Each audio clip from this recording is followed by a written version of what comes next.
Diego, this is honestly, I think, the strongest thing that Star Wars has done since Disney has acquired it. It has blown me away, and I'm so happy for you. I hope you're proud of the work that you guys have done. Oh man, you almost make me cry. It's incredible. Thank you for those words.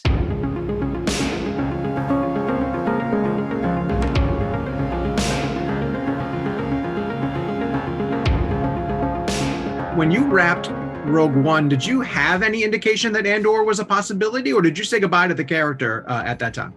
I said goodbye to the character, to the universe, to the experience, to everything, man. One thing that made sense to me is that I was coming to do a film in the universe of Star Wars, but a film that had a beginning and an end. Sure. It was pitched as a standalone to me. This is it. You come, you do this, you're in and out, you're allowed to be different, you're supposed to be different, but this is it, and in fact, it was easy to digest, I was like, everyone was asking me oh, so you're gonna be there forever, is your, and I was like, no, I'm doing this, that's it. Right. And my character has a pretty dramatic and definitive end, that's it.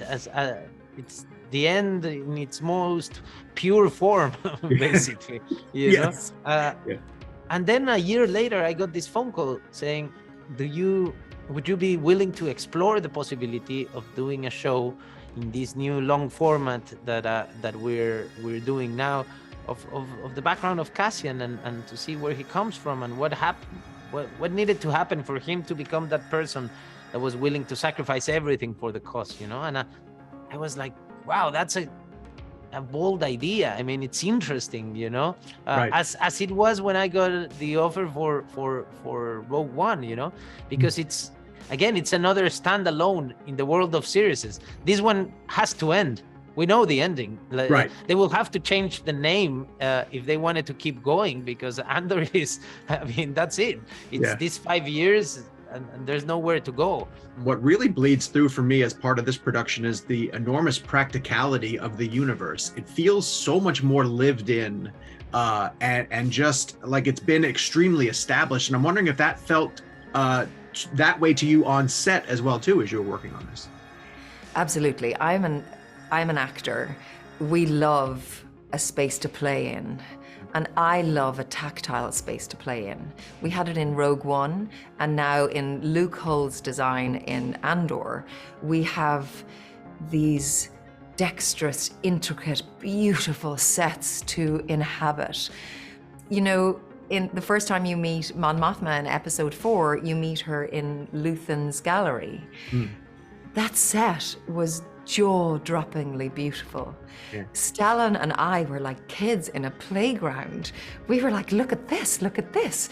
We're like, don't touch that one, that looks breakable. Oh, what about this one? Can I sit in this? Like, it was a joy to play in Luke's sets. I sort of assumed, because it's science fiction, I sort of assumed there's a lot of green screen, it will all be, and then I got to, one of my first days was in this town that they built, and I was walking around thinking, oh my God, this is amazing, the attention to detail. And there was it looked like Yo Sushi, but in space, and I thought, okay, well, let me have a look in the cupboards. I mean, I'm sure in the cupboards there'll be lighting and all of that. And actually you open the cupboards and there's, bowls full of blue noodles, and you go into the bar area and it's all built. It's like when you're a kid and you have to use your imagination to build these things, and then you get to be 40 and walking around dressed up in an Imperial officer's uniform on a set that has been built for you to play on. I mean, it was absolutely, it's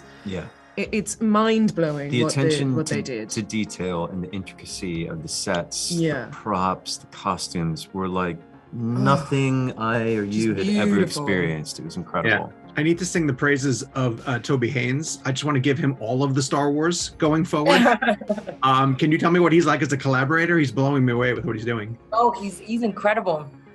He was amazing to work with. He was so much fun. He had this really intriguing energy about him, which was infectious and contagious, was he is himself a fan. So he would get really excited about the props. And I mean, we all did, because the second you walk into a Star Wars set, your stomach sort of drops and you're like, oh my God, I'm in Star Wars. And you know that you're being a part of something so much bigger than you. And Toby had that every single day. Like, there wasn't a day that he wasn't, oh my God, this is amazing, this is so cool. And I think you could see in his approach to every scene, I think he approaches every scene with fresh eyes. And I think he really just wants to do a great job for the fans, because he is a fan. And I think he pushes every time a little bit. I mean, as a collaborator, he's beautiful to work with. He's really inspiring. He said this wonderful thing when there was another character who was trying to like do things in a different way, and Toby was just like kind of feeding him different ways of doing it, just keeping the camera rolling. The guy was kind of like, okay. And they cut it. He's like, don't worry about it. We're just trying to capture smoke here. That's all we're trying to do. Right. And I was like, that's so beautiful. And he has this playfulness and he's like a kid. Real, like, he got to be, artistry. Like directing something like this must be. It's the same with Ben Karen, who I did my early stuff with, and I remember thinking, "Oh my God, he's having such a good time." He's like, "Are you kidding me? Look what I get to play with!" Really, we were very lucky. We are meant to be different.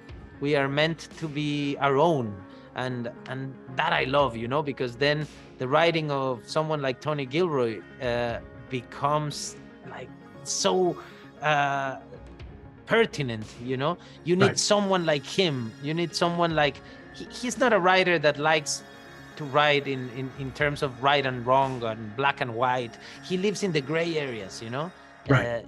He spends his time there building layers and layers of contradictions, and I think that's interesting and comes in the right time into this universe of Star Wars, I think, too.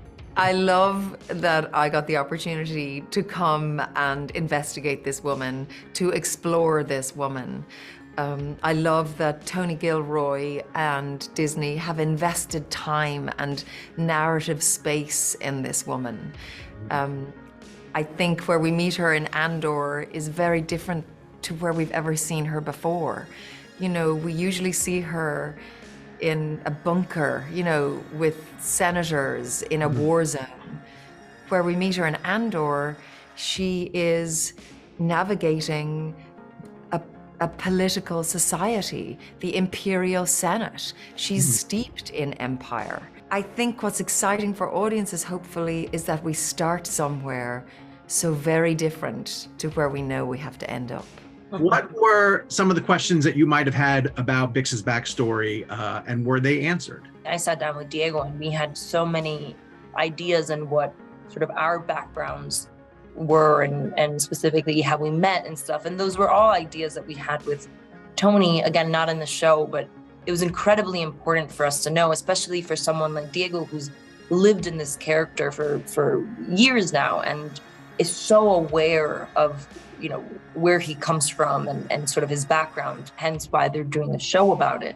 So it was really interesting to have him on set, and I just felt like I could ask him sort of everything and anything, and he was incredibly helpful and collaborative in that. Kyle, I really, I sort of view your character and Diego's as two sides of a very similar coin, and I'm really enjoying seeing the parallels between their journeys, and I'm kind of wondering if you think that maybe Karn could have easily committed to the rebellion had fate almost sent him down a different path. Definitely. Yes. That's one of the things that I was thinking about while developing the character with Tony, is that there was clearly a point, and I think it exists for everybody, right? But clearly a point for Syril where there was a choice to be made, and he leant over onto the left side.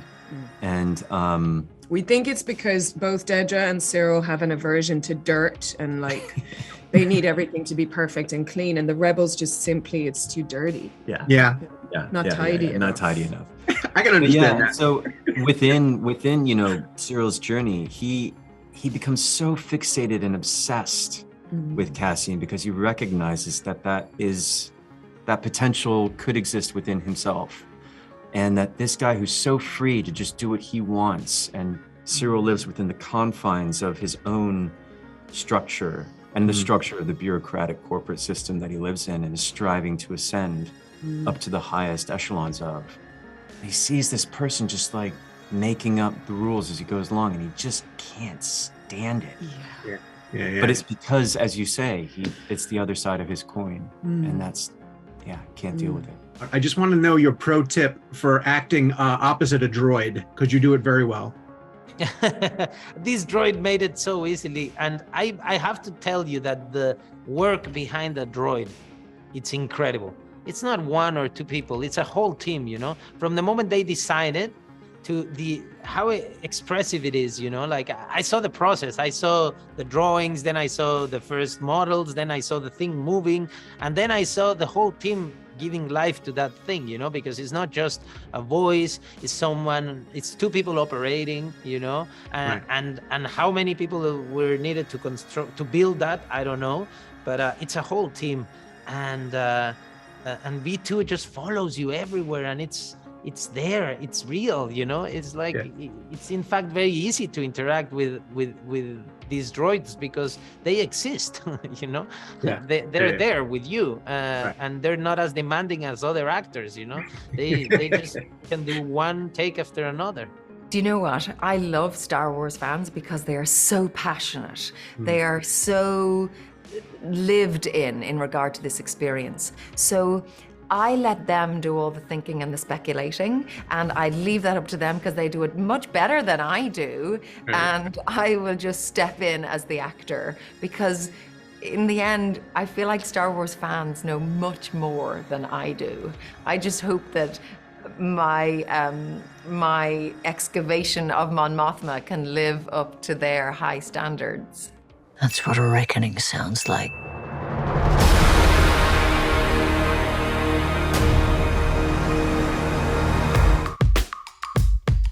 Denise, why don't you tell me what we can discuss with regards to Andor? Oh my God, nothing.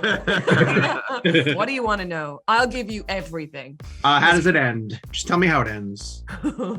Really happily. Really dramatically. Really happily and sweetly. Oh, we good. walk into the sunset together. Yeah, we get like a dog. Yeah. Yeah. Yeah. We set up a commune. That's right.